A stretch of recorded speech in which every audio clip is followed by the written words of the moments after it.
In recent years, scientists have become increasingly concerned about the widespread use of antibiotics in farming, and for good reason. Their research has revealed that these practices can cause bacteria to grow resistant to the human immune system, leaving us vulnerable to potentially deadly infections.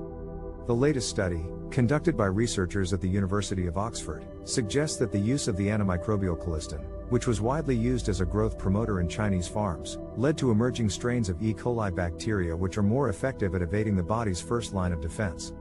The scientists involved in this research have expressed alarm at what this could mean for humanity, given that colistin is still in use in some countries, and that there are plans for developing drugs based on antimicrobial peptides, or AMPs. These are compounds produced by most living organisms in their innate immune response, and include some that are produced in the human immune system. The researchers tested E. coli bacteria carrying a resistance gene known as MCR1 against AMPs that play important roles in innate immunity in chickens, pigs, and humans, as well as its susceptibility to human blood serum. They found that the MCR1 gene increased resistance to the AMP-based drugs by 62%, as well as doubling the likelihood of the bacteria killing larvae injected with it, compared with the control E. coli strain.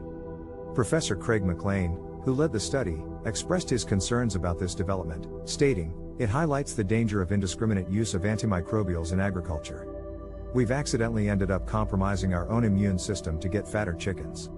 The study has immense implications for the development of AMP-based drugs, as well as for the broader issue of antimicrobial resistance, for which the UN has warned that as many as 10 million people a year could be killed by 2050. It's important that careful risk assessments of the likelihood of resistance and possible consequences be undertaken before any further development of such drugs is made.